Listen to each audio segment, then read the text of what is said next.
previously well-functioning total knee, especially for 3 years. I think that regardless of when they come to you, if someone has a new pain in a knee replacement that is not getting better, or they feel like they're particularly things like worse than they were before surgery, even without any constitutional symptoms, the first thing I want to do is rule out infection. I think that the fork in the road when you first see a painful knee replacement is this infected or is it not infected? And things that you can look at, as you have listed here, things like pain, new stiffness. So if someone had great range of motion and all of a sudden they've lost range of motion, that to me can be indicative of infection. People who say things like, the knee was never quite right, those are concerning for some low virulence infections. Things like wound healing complications early on after surgery. My wound drained for 5 or 6 days and my surgeon put me on, Keflex. That's concerning that they might have a deep infection. And then patients that have multiple surgeries previously, younger patients actually, they all are a little bit higher risk for infection. Then you have your known infection risks, people who are smokers, obesity, diabetes. Those people have got to be very rheumatoids or any other autoimmune disorder type patients. Those are patients you got to be on high alert for when it comes to infection. So, So one of the things that infection usually, it's usually pain sort of throughout a range of motion, unexplained pain with sort of everything. There's not a particular function that is painful, but sort of all functions are painful. So you want to get an idea about that, but some of the things, the other common reason why knee replacements we say fail or patients will come in with pain is loosening of the implant, so aseptic loosening. So two most common ways that total knees fail is infection, number one, and aseptic loosening, number two. Aseptic loosening, you can see things like startup pain. That's a very classic sign, and people can have instability that is a little less common than you do see it.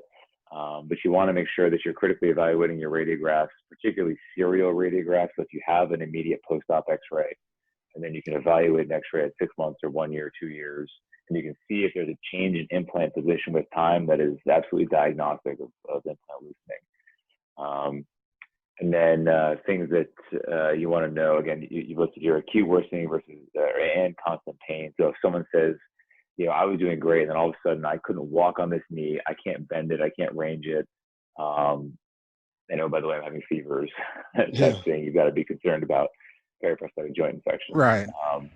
So I think, again, with all these bullet points and all these history and physical exam things you're asking, the first thing I will do is ask the questions to see if they're infected, and if I have no lab values, or if they have an unclear history, like they have a history of a procedure, a recent dental procedure, or some other procedure, or a recent hospitalization or other type of infection, then I will proceed with lab evaluation at that visit. Yep. And so it seems like, once again, this is another time where you can really get a lot just from the history of what's going on. It can really lead you down the right path to kind of what's going on and get to the to what you're trying to find as far as what's causing this pain. Right. Every total knee replacement that has pain that comes to you doesn't need ESR and CRP right away. It doesn't need to be aspirated. I mean, if someone says I have pain only when I go downstairs, or some patients will discuss symptoms of instability. When I move laterally, I feel like my knee shifts and it's painful. And I don't like that. I mean, that's typically not an infection picture. Mm-hmm. Or they will discuss symptoms of patellar instability, and that's not necessarily indicative of infection. Now, I will, if you're talking about revision surgery, I will get laboratory evaluation ahead of time, but I'm not going down that side of the fork in the road towards infection. So the history can definitely paint the picture. So I think that's and you're talking about things like osteolysis and polyethylene wear, unless you have some sort of real mechanical complication, or some sort of third body wear, like retained piece of cement in the knee or something like that. Polyethylene wear is not really something that you're going to see unless someone comes in with new pain and the knee is around 10 to 12 years old or so, or older. So And something still that you has, find pretty late, pretty much. yeah, and it's not, we just don't see it as often with more modern implants and more modern polyethylene And I'm techniques. I'm glad you mentioned that, because it's something I keep in mind when we're doing these questions for the in training exam and Mm-hmm. ortho bullets and things like that. It actually a lot, maybe not all the time, but a lot of times it follows something like that. I mean, usually when they're trying to get you to go towards osteolysis, the person didn't get the implant 2 years ago. It's been a while. Right. It's been Right. 8 years, 10 years. It's been a extended period of time when they're trying to kind of hit you towards that path.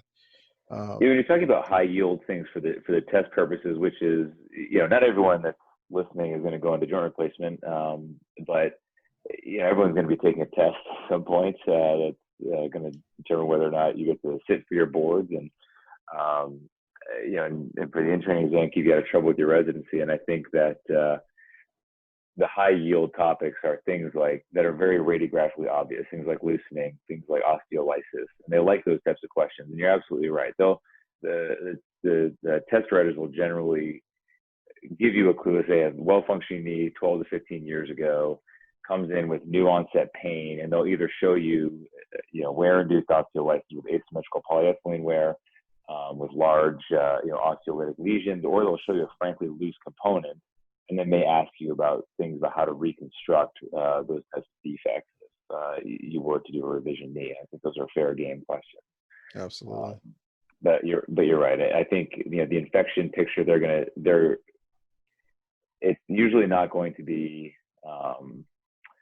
it's not going to be vague. If it's an infection picture, they're going to give you the information to clue you into the fact that it's infected, I think.